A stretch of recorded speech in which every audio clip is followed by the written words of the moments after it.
This is Bleav in Buckeyes. I'm Bryant Brown, the automatic quarterback, Chimdi Chekwa. Great show for you guys today. We got one of our guys for the 2010 team, a captain with me and Chim on our Buckeye squad. Our guy, Dane Sanzenbacher. How you doing, man? What's up, Dane? I'm good. Do you call Chim the quarterback? Cornerback. Oh, Cornerback. I heard All-American quarterback. It rolled off pretty quick.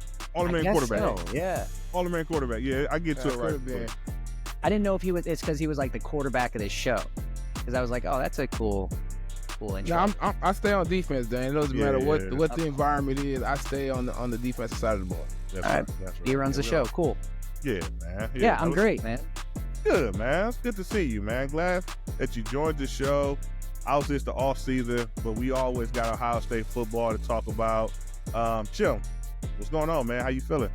Feeling good, man. It's it's warming up a little bit here in Columbus. Maybe it's temporary, but I'm gonna take each warm day and celebrate it. So I'm feeling good today, man.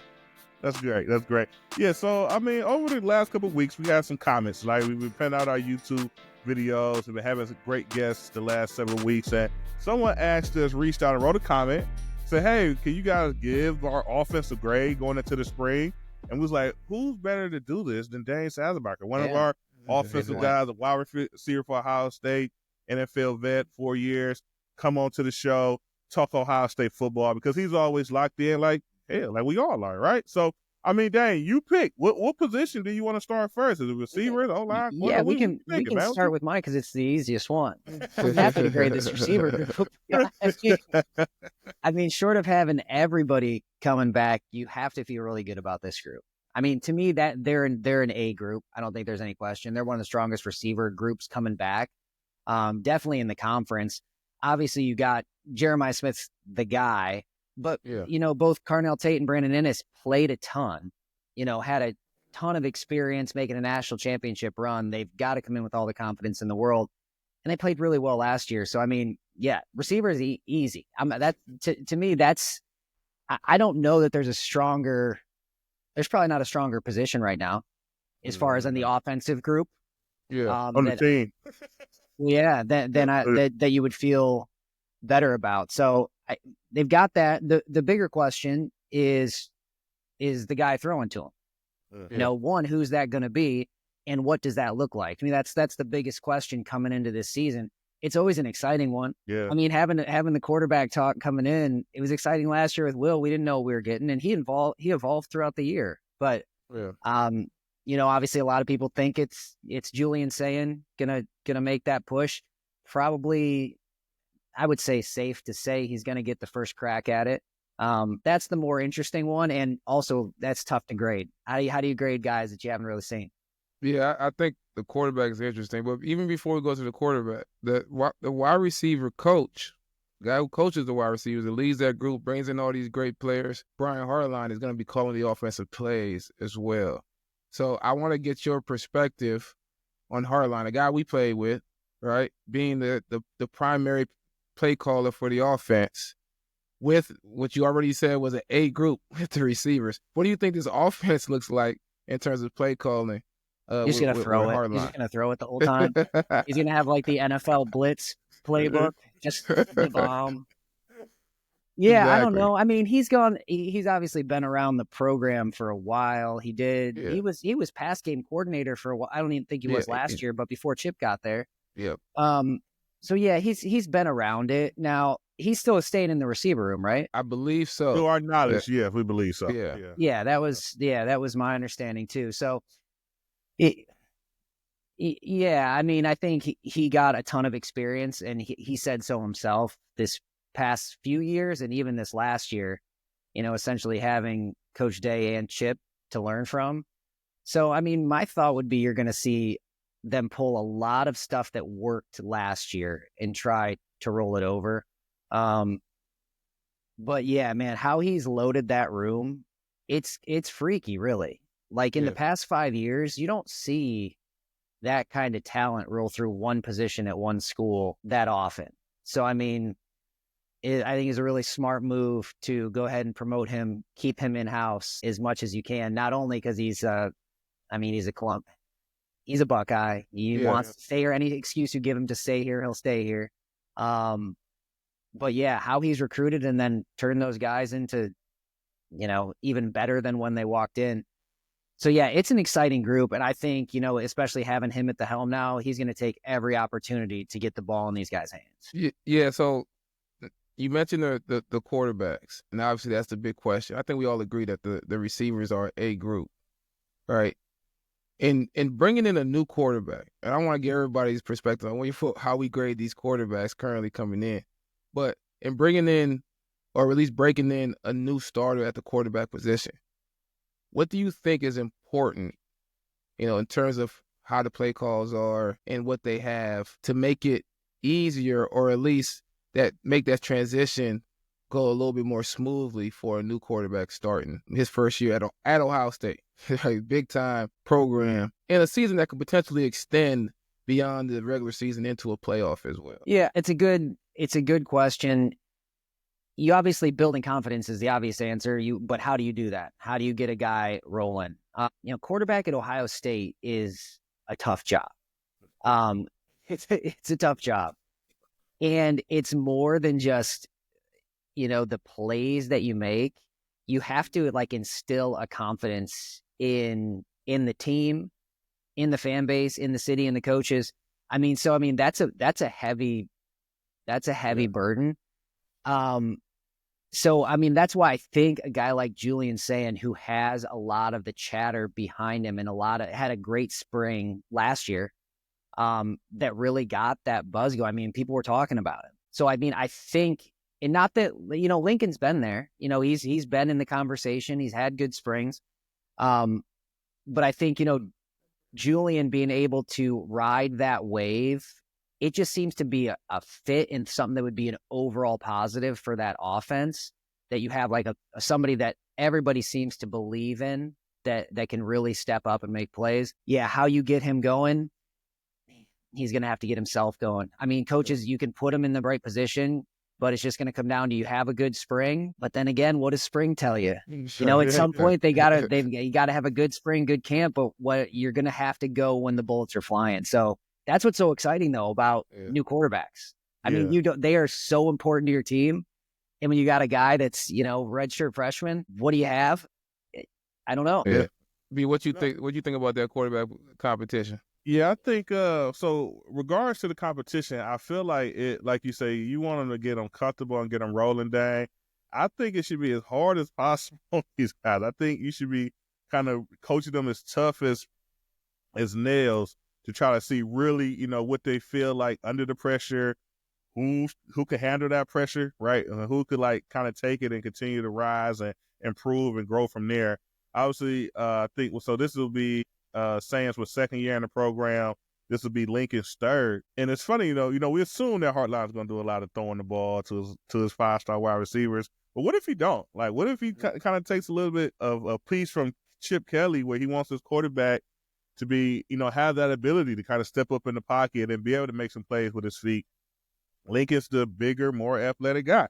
So, it kind of leads a little bit to it. Now, in my heart of hearts, I think Hartline's going to throw the ball. But what if, right?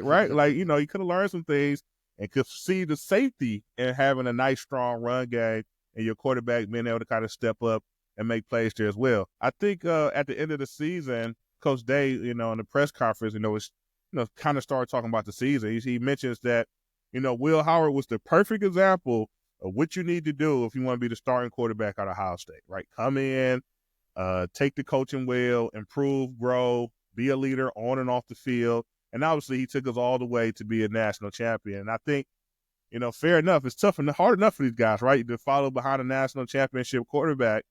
But you got to figure out a way to kind of take what you learned from him in that situation, apply it to your game, improve, and really let it play out on the field. Well, Coach Day, he said he did that with Will, too. He said it was really hard on him on purpose, really, because he wanted to see how he would react to that. So I would imagine that's going to kind of be rinse and repeat, especially this spring. But going into camp, I would imagine those first weeks, those quarterbacks are going to feel like there's nothing they can do right, because he wants to see who's who. Yeah, right. Yeah, and I wanted to ask you about, before we go on, though, I wanted to ask you about the true freshman, right? We got Tavian St. Clair coming in, 5-star recruit. I think 2 or 3 top quarterback in the nation, right? Can he make some noise here? I'm sure he's already on campus and picking up things. Now you're talking about the biggest guy. He's the biggest guy. I think he's 6'4", 6'5" at that quarterback position. I mean, can he shake things up and get himself into some play? Anybody can. You know, you don't know. It's a good problem to have when you have a quarterback like that coming in. And yeah, we haven't even talked about him yet, right? You had to bring him out. So those are good problems. You know, you never know, but like I said, it's a tough job. It's a tough job to walk in as a true freshman and do it. And especially, I mean, look at our schedule this year. Who are you going to open up with? I mean, you don't get to walk into like a warm-up game. Right. That's why, I mean, I think experience is going to be, even if it's just have been around the program, is going to be really important. I'd be surprised if St. Clair ended up being the guy, but you don't know. I mean, he's shown everything you need to show in high school, and he'll definitely get a shot. Yeah, it's hard to start a true freshman at Ohio State. It's very, very, very hard. There's so much that comes. You mentioned how much comes with the quarterback position, winning the fans over, all the scrutiny and all those things. It would be tough to start your career playing against Texas at Ohio State after you just played against high school kids. I mean, that'd be an unbelievable beginning to your career, honestly.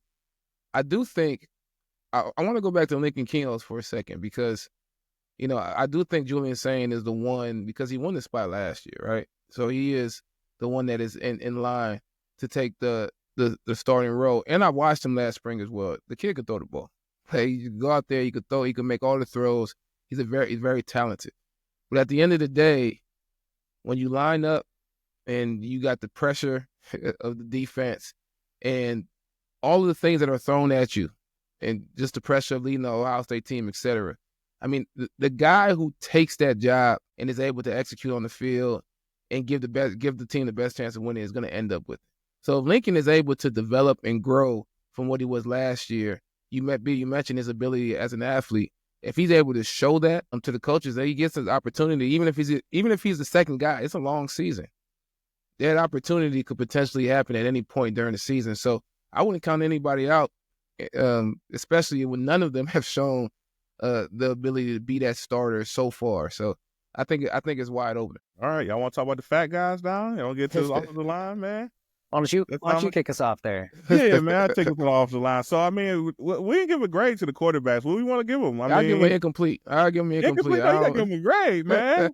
Incomplete? No, man, it's not elementary school. You got to get a number grade. Yeah, as far as, to me, you can only look at this group as, like, what you would want out of it. Obviously, a returning starter, okay, then you could say, like, if you had Will coming back, okay, you're an A. I mean, you guys, a national championship winning quarterback. Yeah. But as far as a group, like, if you're Ohio State, I think you're in a really good spot. I think, like, you're in, like, an A-, B+ type of spot, type of position. No, man, as that C group, man. We don't know these guys. They're C group. I'm going C. I'm going C+ because I give them the plus because of positivity. Right? Because they got 2 5-stars in the room, right? To me, that's a B+ A- type of situation. You've got options. You've got guys that I love have upside. Like, I hear what you're saying, Jim, and like somebody could come in when the bullets start flying. But when you have dudes that are like, this guy's super talented, tends to be the ones that rise to the top in this game, especially at the Ohio State level. So, I mean, maybe I'm willing to give them a little bit more because I trust some of the stars by their names, but we'll see. I'll go with the B-. I talked just taking into it. You talked me into the B-, taking into account the receiver group, right? There you at go. the same time, you're influenced by who you have around you as well. Yeah. Right. So, a 5-yard pass to Jeremiah Smith could be a 70-yard touchdown, right? So, depending on, and the other thing, so what I do want from hardline, and there's pass plays that I call, they like run plays. Right? It's technically a pass, but these receivers are put in a position to go make the play, catch the ball and run, maybe screen passes, shallow crossing routes where the guy can catch a run. I want to see a decent amount of those this season. I thought we saw more this past season with Chip Kelly's offense. Prior to that, I feel like they didn't do a lot of it. You have to go back to Urban Meyer when he was a coach where you saw a lot of that. But I feel like that makes it a lot easier on the quarterback to simple throws, things that you can execute over and over again. But stuff that still puts stress on the defense. If you got one guy who could go deep over the top, and you got another guy who can make plays in space, that stresses out the defense and makes it easier on the offense to make some plays. So I think you talked me into a B- with this group with you got A receivers, right? Yeah. You're welcome. And the right answer. So, yeah. Now I'm gonna talk you to bring it back down to a C. Now we got to talk about our unknown offensive tackles. Now we got to bring it back down to a C. Because to be honest, our offensive line, interior, we got a lot of experience, right? We're returning Carson Hinsman, played guard, played center for us, started a lot of games.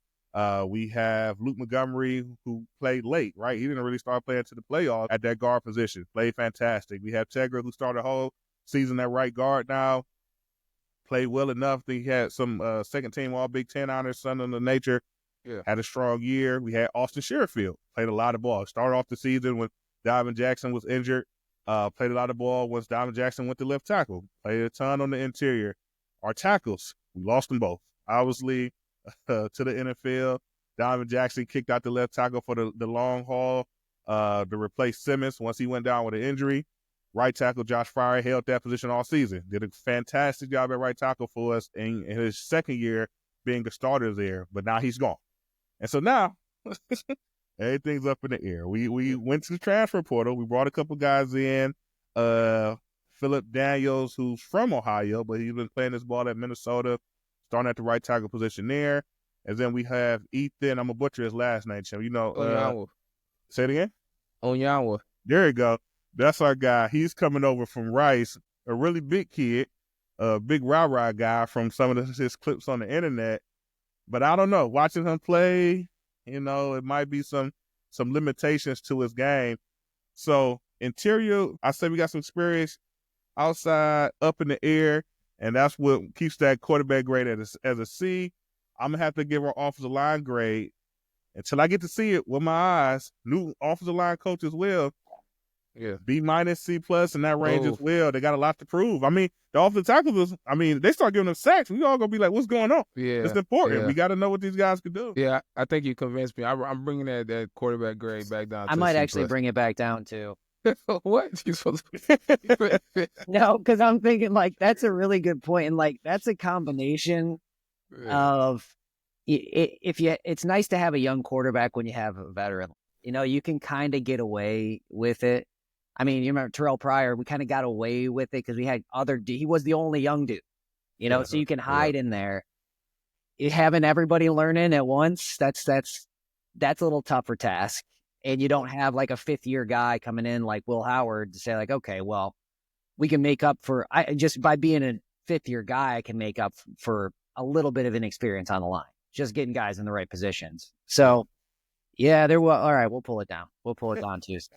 You got the running. It's in the B range. So let's look at the running backs. Let's see if the running backs help. Right? You got So we got C.J. Donaldson. That's a transfer over from West Virginia. We got James Peopleback.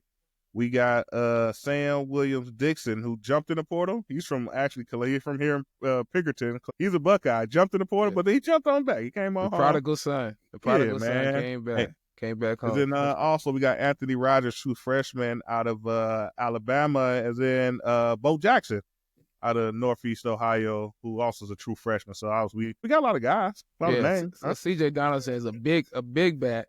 Yeah. And then James Peoples, some of those guys are more quicker, faster back. So I guess the only guy who's a known commodity at this point is Donaldson, right? He's the one who's played a lot of football, and he's been pretty good for West Virginia. It doesn't feel like Travion Henderson of last year, right? And I'm missing, who was the other guy? I'm so sorry. Judkins, right? It doesn't feel like that combination, which is really an elite level combination. Yeah, right? I was just thinking when I'm looking at this, is it unfair to compare to what last year's roster was? It is. It was like that was you were stacked all the way through, and it played out that way through the season. So I mean, you look at this one, this looks more this is more human. This is a normal roster. Not, I mean, normal for top of like Ohio State standards.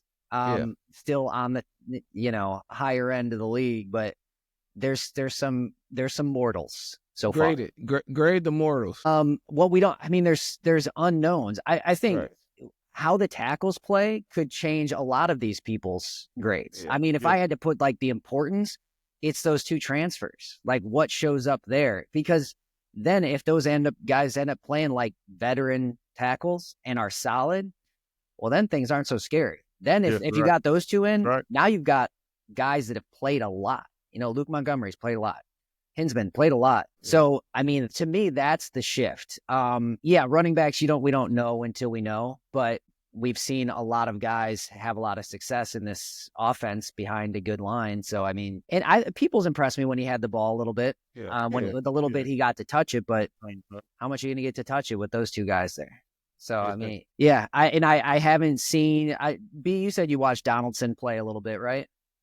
Yeah, he's a I mean, he's a big guy, strong guy. He hasn't had a 1,000-yard season, but he has played a lot of football the last 2 years at West Virginia. I think he's averaging about 4.5 a carry, which not overly impressive, right? But West Virginia teams they're not their best teams. I think historically, as we know, as they got a new coach coming this season because they're having some issues, right? So he's definitely a capable guy, very strong guy. Looks like obviously I haven't seen him without pads, working out, but he looks like a guy that probably carries a ton of muscle with him. So definitely well built. But we got to see he is at Ohio State because we might do things a little bit differently. We might need him to be faster and less powerful, right? We need him to be a guy to be on the edge. He's a big back. He requires a change of pace type guy though, like a James Peoples or someone else in combination. But he's a big back. You like that they brought in a veteran guy for protection and other things that are also important to the running back position. But it's definitely it's definitely a drop off from last year. Yeah, that's right. True. And as you start looking across positions, offensive line, running back, offensive tackle, running back, those question marks can potentially impact a new starting quarterback as well. So my C+, it's a C right now. But so there is another position we haven't talked about. Tight end. Tight end. Right. Tight end. Yeah. So tight end, I mean, you would assume the projected starter is our transfer out of Purdue. Max Clear caught 51 balls for them last season. Built really well, built really athletic. Should be able to make some noise here in our offense. They have him listed at 6'4", 240. I see him more of a route guy. I don't know how much blocking he's going to be doing on the edge and things of that nature, but obviously, at Ohio State, we get creative with that, right? We put the guy in motion, give him some space, and he can kind of hit a guy, make some blocks of that nature. I don't know. He'll be leading the bunch. And then obviously we got guys returning and Will Carmack. We have, is it Thurman? Blanking on this name? Thurman? Yeah, Jelani Thurman. Yeah. He'll be returning as well. This will be his third season here at Ohio State. So we got, essentially, it sounds weird, but we kind of got a lot of experience at the tight end position. Yeah, we don't say that often. That's why I'm saying it's hard to compare this group to last year's group, but I feel like if we were to do a breakdown, probably of a lot of the top of the Big Ten teams, everybody is kind of going to be replacing a lot of guys, and I think maybe that's just the nature of this version of college football is that you're going to have everybody's trying to build the best 1-year roster that they can. So a lot of people are going into the season with, I'm not really sure, but could be really good. I mean, on paper, maybe these tackles are both, home runs. Yeah. Julian Sayin has all the talent you would need. Now, that's the one that I think that'll end up being a good thing for Ohio State to have a younger quarterback and hopefully develop him. Yeah. But yeah, and then an experienced guy in Donaldson, if he comes in and ends up being a stud, you don't.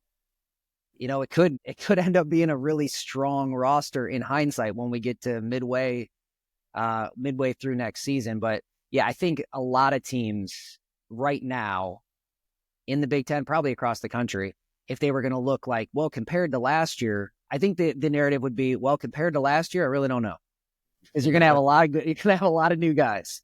Yeah. I mean, and what a luxury it is to, be able to go find a tight end who played at another Big Ten school in Purdue and say, you know what, come over here. to Ohio Not State. fair. You just took one of their best players. And now you're tight in the room. Let me tell you right now, the best player at Purdue. That was Yeah. yeah. I'm not mad. I mean, if I was them, I'd be mad. Yeah, But just I guess it is what it is. He a tight end is a very it's to have a good tight end like that is great for a young quarterback, right? A big target, somebody in the middle of the field, passes that are closer to the line of scrimmage, right? And to be able to have that guy come over from Purdue, Ohio State is just a big benefit right there. To just plug that guy in with a group that's already pretty solid at tight end. So I think I'll give the tight end group a B, solid B. Yeah, I think that feels like well for them. But obviously we're talking about all this because spring ball it's funny. It's like the season has ended, but spring ball's around the corner. I think it's only a couple more weeks before they kind of kick off spring ball here at Ohio State. And obviously it's college football has changed, right? There's a lot of things are changing. People are making different decisions. And one of those decisions that some of our big programs are not having spring games. Texas just announced was that who else said they weren't having a spring game? Was it Nebraska, maybe? Yeah, they were one of the first ones to say they weren't. Yeah, Nebraska, and then also the USC stated they also are not having a spring game. Now it seems like it's for different. Some are saying for different reasons. Nebraska was up front. We not having a spring game because we at the end of spring last year we lost a lot of guys in the portal. People I guess watched the roster who didn't play a lot. Got on the phone, got them out to school. They lost a lot of their depth. Texas is saying they're doing it because the season just ended. They kind of need to rest their guys. They don't want to be ramping up so much and getting them in too many real game live situations and, further causing injury and things of that nature. Don't know about USC situation. I just know there was a part of the article. I guess what's your guys' thoughts on that? Going into spring, but not letting it lead up to a spring game. Yeah. I have multiple. First one is like, if I was the Nebraska guys, I'd be pissed. It's just like, maybe there's a better opportunity for me. What if we could watch the Nebraska spring game and be like, yeah, actually that guard looks pretty good there. Right. So I get it from a coaching perspective, but I'm sure some of those guys want to get discovered. So that's another thing of the changing game. I think that as a player, and you guys know, like, spring can be a drag. Spring is for the coaches. Spring is so they can like get to know who they got. If you have young competitions going on, you get that in. But as a player, so I mean, I could get it from Texas perspective if they are saying we just need the rest, because it's tough to get there mentally, especially after that long season. You don't want guys getting hurt. So that's on that side, I could see that. As far as the work getting done, the spring game itself was always just kind of like a theater. It's always kind of just like, you do a draft. It's like kind of fun. The work already got done, though. Right. I mean, it is just more of a showcase type thing. And I think even that might be what Ohio State's kind of calling their deal this year. Yeah. But that work will still get done. I mean, so I don't see it having a huge impact with guys changing it. I would hope they still put something out there because I know, especially here, that's always been, the spring game has always been like both like finally we're out of winter and there's football to watch. And also it was kind of like more affordable way for people to see Ohio State. Yeah. I mean, not everybody gets to go to the games. The spring game is a lot of people's thing, so I hope they still are putting something out there that is entertaining and that you can fund and that brings fans in to kind of kick off part of the season. But yeah, it'll be an interesting time. We'll learn a lot from our young guys, but I would have been perfectly fine if we would have just bypassed spring ball when I was. Oh, I would have been. Yeah, let's just fight it out in camp, guys. I'm good on spring. I would have loved it. I would have loved it. It's so, to me, the spring game was always for the fans. Like, this is something we're doing for the fans, and it's a good thing for the fans.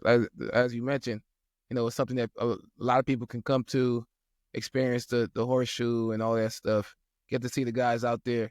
As a fan, you're not really getting to see all the spring practices and stuff, so you finally really get to see the guys during the spring game. But by the time I got to the spring game, my legs were dead. I didn't really want to play. It was just, let's go out there. And honestly, a lot of times I have a bad game. have a bad spring game. And that's what I was thinking too when Matt Rule said that. I was like, who looks good at the spring game? Right. Yeah. Spring game is like I don't know that's. I would have to fact check. Did people actually take your players because what they saw at the spring game?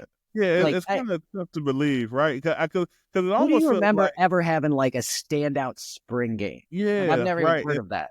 Yeah, I feel like the guy was already on somebody's list, yes, right? Before they were already. They was already on the list. They had already talked to somebody.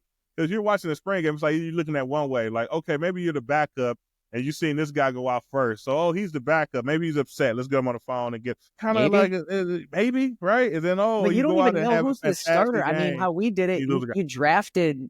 There was guys that were, and maybe I'm sure they've changed it up, and you can do it differently if you're doing like if you want your true ones. Yeah. When we did it, you weren't even playing with all the starters. Like we drafted it down the middle, so you might not even get who is the number one, who's the number two. It's more like we're just, we're playing a game out here. We're just playing. So spring ball there was always key competitions for younger players primarily. Yeah. You had those competitions. I know my first spring after I redshirted the first year, that next year, I knew going into the spring, like my opportunity to get on the field was now. This is my opportunity now. I got to beat guys out now and at least be a second string. If I'm the two guy now, I'm primed to be the next guy up after, guys, either if a guy gets hurt or a guy comes out or the next year when those guys graduate. But the competition really was the jersey scrimmages. Like it was practices and the scrimmages. Those were the things that were most important. Did you practice well? And then when we actually did a scrimmage, that's what my opportunity to compete and win the position. By the time I got to the spring game, whatever I had to put out there, I already did. Like my work was already done. Yes. And now the spring game, we go out there and we run around, we shake some hands, we kiss some babies, we sign some autographs, and then we go. Football's finally over for a little bit, and we rest our legs and get our legs back. So, I think college starts to move more towards NFL, OTAs, mini camp type approach. And that's just the reality of it, right? You have I don't want the reality of it, Chim. Okay? You got dang. Nobody here's listening to this for the reality of it. That's the reality. If you finish football, here's the thing. If you finish football in January, you finish football at end of January 20th or whatever, you can't go right back out there and start banging for another few weeks in spring. It just at some point you are destroying the body. The body needs to recover. This isn't high school sports anymore. Like these guys are competing against each other, high level, and fast on the field, beating up their bodies. There has to be a period of recovery, competition in their recovery, and I just think we're seeing that college football experience really move more closer to an NFL type offseason. Yeah, I think you're probably right, and I think that's probably as much of it than any stealing players or whatever. Maybe that's a piece of it. Yeah. But yeah, I think that's a really good point that you're moving just towards it. It's unnecessary work on some level. Like it is necessary to fight things out and get an idea of what your roster is. But you have to have a rest period. When the season's getting longer, the games are getting more important. There's more intense games deeper into the season. Yeah. I mean, it'll be interesting to see in the next everything is going to be interesting to see in the next 5-10 years, but especially, what offseason turns into, what spring looks like, down the road when it's not a traditional, actually going through all these practices. I would have to imagine, like you said, Chim, it just lightens up a little bit more. Yeah. You're talking about Ohio State, who just played, 16 games this season? All right, 16 games, and you had to do that to be national champion. And for the time being, it's not, whoever want to be national champion, it's not going to get easier, right? You're going to have to play a long season to get that done. Yeah, man. Chim, did you want to get into some of the other topics? Let's say one more topic. All right, well, one more topic then. Since we talked about it in spring and how the season is changing, things are changing, right? We're now starting to see teams pull out of some of these big games to start off the season. You've seen Nebraska in the home with Tennessee. It's been rumored that Ohio State may let some of their big name games, like the Texas game. Obviously, we're having it this year, but games of that sort of nature go in the beginning of the season. What's your thoughts? I mean, like, cancel it. Yeah, I mean, cancel the Texas game. Cancel the Texas game. I don't like playing a top 10, top 5 team to start the season. I don't like it. Yeah, no, To me, it doesn't make sense. We've got a new quarterback that's about to be out there, right? It's going to be his first game starting for Ohio State, and he's got to go out there in this atmosphere and play against a top team with not being able to ease himself into it, not be able to get comfortable. I don't personally like it. I don't see, outside of TV ratings and all that stuff, I don't see who it benefits. There's right? nothing You can get the TV ratings. Ratings, Chim. There's you can get the TV ratings at the end of the year in the playoffs after you get yourself in a good position. So, what about the month of September, man? You got to get go there, man. Listen, if you put Ohio State in the big noon, I don't care who they play. If they play a high school team, we're all going to tune in. We're all going to watch. Everybody's going to watch Jeremiah Smith play football. Okay, so I prefer a few what I call preseason games: Miami, Ohio, Toledo, Youngstown State. Right, at least to start the season, and then let's get into some of the big time matchups. But that's just me personally. Yeah, I'm not. I don't think I'm with you on that. Now, I don't feel great about this version of Ohio State with this many young guys, be it like having to walk into that as your first game. But yeah, one of the great things about college is like, but what if it goes well? That's like legends are made up. What if Julian or one of these young quarterbacks come out and just like their coming out party is against Texas in the first game of the year? That's the flip side. And that only exists at the college level of you actually don't know when you get this opportunity. Yeah, I mean, I could see why teams are kind of moving towards let's keep it in conference. That's traditionally how it was. We always had, I think almost every year, in the, late 2010s, we at least had one big game in the first 3. Now, it was never the very first one. That is tough. But I don't know. I can't come back on how much I complained last year of having so many games that didn't really matter. To me, that seems like a waste. If you have, now obviously you want to win them, and I guess it's a part of, how many times do you want to be a 20 plus point favorite in a game? To me, that's not even really that's not a game. So I would rather and it's unfortunate that you're going to be punished in the scheme of college football now if you lose those games and your record is harder. But as a fan, and I guess kind of as a player too, that's kind of part of it. You're not going to win every game, but you at least want to. The point is to match up and see where you're at against somebody else's talent. And you don't see that against your preseason games. Yeah, so let me quickly put it into perspective, right? So Nebraska is not going to be 20-point favorites against all these teams, right? Nebraska, Ohio State and Nebraska are two different types of schools, right? Nebraska, Tennessee, when they cancel these games, they got a lot of games where it could go either way. They got a lot of games where it could go either way. Ohio State is different, where they got a few games a year where you really are like, okay, this is going to be a matchup where they could potentially lose, right? So it's a little bit different with Ohio State. But still, personally, I like a few, because to me, I feel like both teams are better prepared week 3. Texas and Ohio State, you work out some kinks. The team week 1, no team is the same team week 1 that they are week 5. It's just no team is. And right? It's unfair to make a judgment too at that team. The first time they've been out there against that opponent. It's really tough to, if you lose that game, try to pigeonhole who that team is, because yes, they'll be different 2 weeks down the road. You're right. There is a different level of okay, is it Ohio State versus maybe Nebraska saying well, we're giving ourselves the best chance to stay in it. But I mean, I don't blame them. The way it's setting up, if you're trying to look out for your own program, say, well, we have a conference and we'll try to win as many games in our conference as we can. And what's the benefit of going to play these big out of conference games? No, there's not really. There's really not. You're going to have to build in if the powers that be, if whatever TV or the conferences want those matchups, you're going to have to build in an incentive to have them, because how it is now, I think you're probably right running from them, even though I don't really agree with it. And it's not like what I was accustomed to, but it's not the players making it. The players would be fine with it. The players would be like, okay, well, we're doing all this. We're planning to win every game we play, and we don't really care who it is. That's just a player's mindset.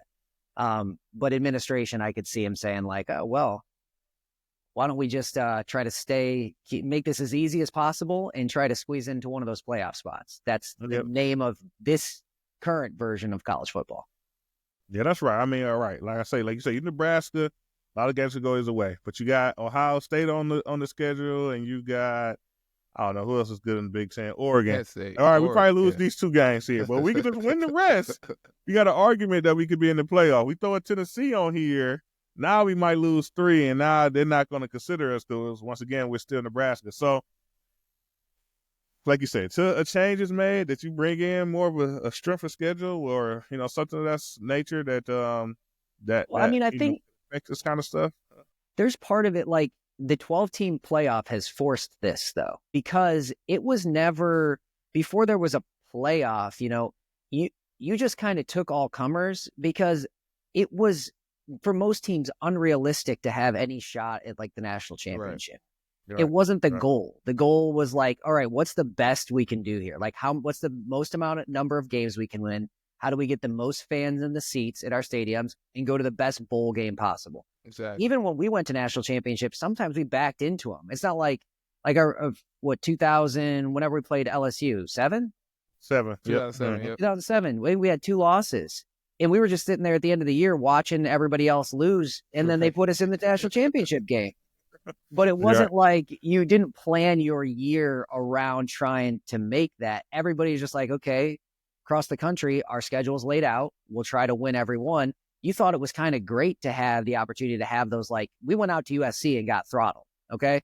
But it was like, that was still a cool game to have on your schedule. I don't think everybody felt like, oh, that maybe the coaches did, but I still thought it was like it was a cool experience having a home and home with them. Because then they came to, and they actually beat us both times, but I still think it was like, that's what you want in those early games. They stole that second one, though. They stole it. Yeah, we actually had that one. We played pretty well. Coach Fickle keep calling 2-man and got Ross on their best player was a running back in the past. That was the only reason why we lost that game. Sorry, Fick, but I'm gonna throw you under the bus on this one, man. He made McKnight look like Reggie Bush that night. I was like, who is that guy? Yeah. But I mean, this is the fallout of changing a thing that is been a certain way for a long time, which was college football, that didn't matter as much, that now you put like a tournament in place that you have to make it into and make that the goal for everybody. Then people are going to start protecting themselves, which I don't love. So I hope they try to figure a way to, I don't know. I have no problem with it. I have 0 problem with it because they're going to play those teams in the playoffs anyway, right? Those teams, if they're fortunate to ever make it, you'll see Ohio State versus Tennessee in the playoffs, Ohio State versus Texas in the playoffs, Ohio State versus Notre Dame in the playoffs. That's enough for me. Right? I saw every matchup I wanted to see in a 4-month stretch. So in the early in the year, I just want you to get prepared for those types of games. But it's definitely a difference. Football is changing. That's the one thing we can say. Tim, you want to would you watch what if you watched the whole NFL season and every game just sucked until you got to the playoff? You're just like, oh, okay. What? That's not a good product for a whole year. We don't want to sit through a whole year of just like being 20-point, 25-point favorites. But you have your conference schedule, and you have USC, Penn State's, the Oregons, Michigan, etc. Like, that's enough drama for me, right? What we do versus Michigan is enough for me to stress over for an entire year, right? Are we going to beat Oregon early in the year? Like, that's enough for me to stress. I don't need to see Texas. I don't even want to see Texas over. I don't want to think about Texas at all. I want to be challenged with Penn State, Oregon, USC. The conference has expanded, right? Yeah. I guess I'm just thinking like I'm still not adapted, Chim. I'm still not ready to let go and have this new version. Stuck in the old ways. I'm stuck in the old because I think like when you talk about it, some of the most memorable games really that any Ohio State fan in the past 20 years talks about are those random weird out of conference games.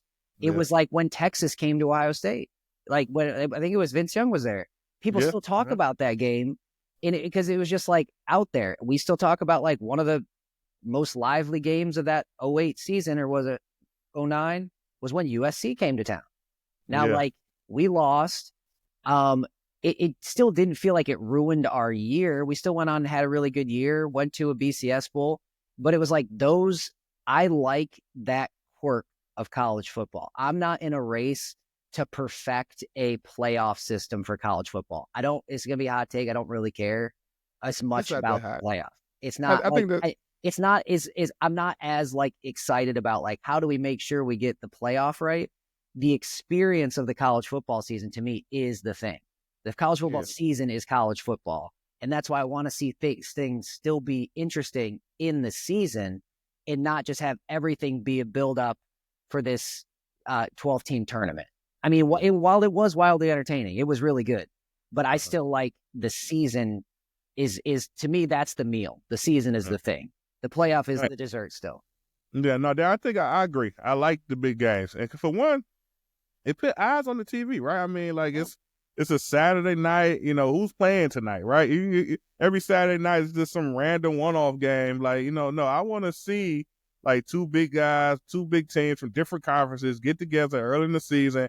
And then we kind of make a determination like, okay, whose season is like, okay, this is a real contender here. Mm-hmm. You just seen the way they did, Florida State on a road game. Like, this is, obviously Florida State is down, but, example, this is a team like, everybody should be kind of have their eyes on and pay attention to. So, yeah, it's just college football is changing. Like you said, I think it's not the players, it's admin. Admin is making decisions, right? Trying to make sure they are, making money, trying to make money, because everything comes back to the NIL now, right? And they're doing the right things to make those decisions. And it's just different. But last thing I wanted to ask you guys about, though, now that we're talking about the playoffs a lot, it did come out that they are going to look at doing some type of reseeding here of the teams. Obviously, this past season, Ohio State won it all. But if you was Oregon, who was ranked the number one team in the nation, he was a little bit upset that your first game had to be against Ohio State, who was arguably one of the better teams, obviously, in the 12-team playoffs. Any thoughts on that? Or is that a good thing? Or should we just seed them? You land when you land, you play them out. You got to play a good team anyway. That's what most people would say. But what's your thought on that? Everybody has a complaint about the playoffs. And so I wasn't a big supporter of expanding the playoffs initially. But now that we're here, you got 12 teams that get in. 12. It's 12 teams that get in. And the number one seed ends up playing, whatever, maybe the 7th or the 8th seed based on whoever they play. At the end of the day, you got to beat teams to win the championship. If Oregon didn't play Ohio State in that round, they would have had to play them at some point to win the championship. So, I do think there may be a benefit to the reseeding after that first round. But at the end of the day, I'm not too concerned about how the playoffs were set up because, I think once you get into the playoffs, it's going to be good teams versus other good teams. And maybe you get a favorable matchup week one, but at some point you're going to match up against a heavyweight and you got to win to continue to move on. And, Oregon ended up playing a team that they already beat earlier in the year. It was a team that they already beat, right? So at the end of the day, and it's a team that finished basically third in the Big Ten. Yeah. And Oregon was the number one team in the Big Ten. So at the end of the day, I mean, you're going to have to play one of those teams. Well, I mean, I think Dane, before you go, one more, let me add this little more piece to it. I think one of the biggest things that was looking at with the seeding was eliminating conference champions getting that automatic bye. They wanted to maybe look at the best 4 teams get those spots compared to the conference, which I guess kind of helped shape things. We start looking at Arizona State and where they landed. So yeah, I would be for that, and I was for that when people were suggesting it. When we were still in the playoff, just because if you were gonna seed, there's no reason to the whole point of seeding a tournament is to you're rewarded with an easier path the better you played during the regular season.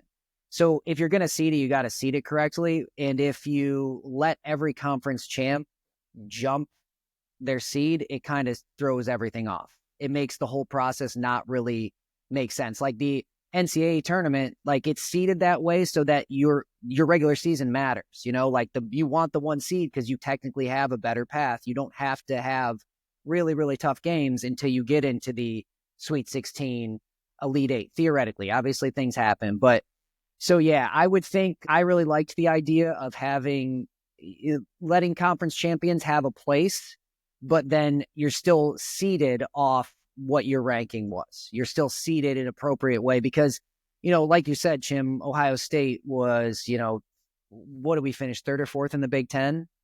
Well, I mean, that's not a product of, I don't think they were the 3rd best team in the Big Ten. Yeah. So that's when you have 18 teams in a conference, how much do you even trust that, that you're the 3rd best team? Because Ohio State wasn't. They just didn't have a chance to play in the conference. They beat Penn State, who was the 2nd best team. So, yeah, I like the reseeding if you're going to go to 12. And I do think that, to me, the coolest thing, and this I'm going to continue to fight for, like, keeping cool college things while Chim tries to professionalize it, is like how cool that those home campus games are. Like, I think that should serve as like a reward. Like. The more of the tragedy for Oregon was not that they had to play Ohio State, is that they were the number 1 team and they didn't even get to have a game on their campus. You know how hard it would have been to go win at Oregon? We got to play them at the Rose Bowl, which, yeah, it's out there, but that's pretty much that's a neutral site.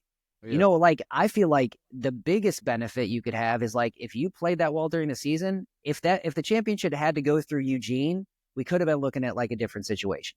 I'm not saying Ohio State wouldn't have gone in there and won, but it was clearly hard. It was really hard the first time, and anybody that would have had to. So much less, I was at the Tennessee game.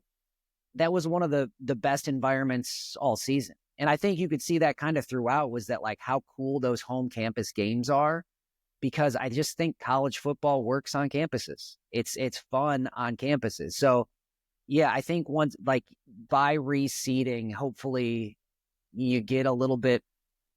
I just hope there's more of a reward for those really good teams to get to have another game at home, because I think it was more of a benefit. Ohio State, I think, was really lucky this year to have it, because I think that was their springboard. That's a good point. And I think the reason why you cancel in-season game versus a Tennessee or wherever, because you're trying to get a home game in the playoffs. If you could bring, forget about the national championship.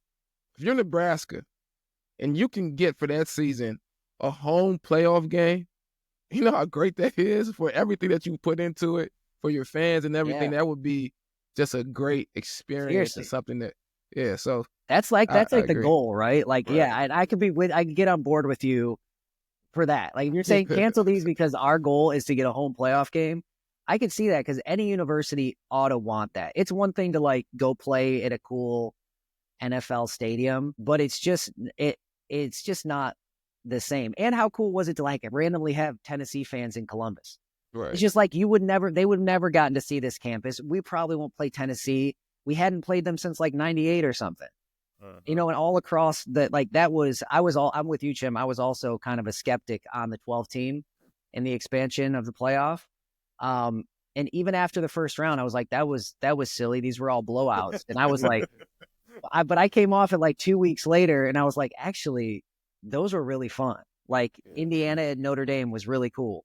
Like these, like, Clemson, Texas, these were very unique games, and that was probably the most exciting 2 days, where there was those first rounds. Like, we didn't know what we were getting, and they were all on campus. So I hope they find a way to highlight that moving forward. Yeah, like the defense and offensive linemen of Tennessee coming out with their shirts off, warming up. Like I say warming up, but they really got colder. Yeah, just like weird stuff like that. What? With Indiana Notre Dame, like the most expensive ticket ever, because you randomly got these two Indiana schools who never play each other, finally playing each other.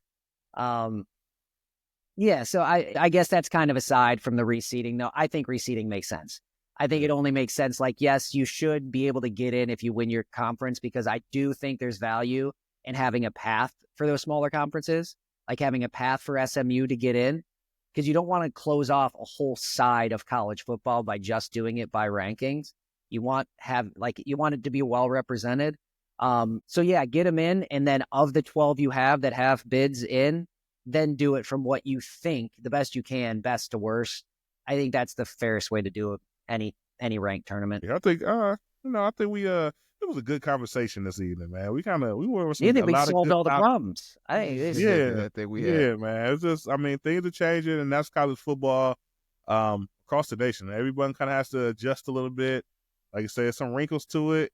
Hopefully they get ironed out, or maybe they just kind of keep it the wild, wild west, and we would talk about it and live it as Buckeye fans. So, but Dan, we really appreciate you taking your time, jumping on with us. Obviously, we went over a lot of topics, but I think it was very good content. I don't know. Chim will figure something out with the editing on this, man. I don't know, man. But it was definitely fun. We appreciate it. We're going to end this show like we always do with a nice OH. Ayo, come on, Dane. Oh, I didn't know. I didn't know if, because how we are on my screen, we're 1, 2, 3. So I think he was going to give me O. You do HI, and I would do an O. Come on, Dan. You're killing me, man. I'm not been a 3-person. There's 4 letters and there's 3 of us. I didn't know how we were going to do it. I do the always. Y'all do IO. It's Ohio, man. I got to make all. I how to spell it. I was just like, it's man. You didn't know how. Come on, you didn't tell me that ahead of time. Okay, IO. Come on, dang. Right, we'll get it next time. You'll have to have me back so we can land that plane a little better. That's right. We appreciate it.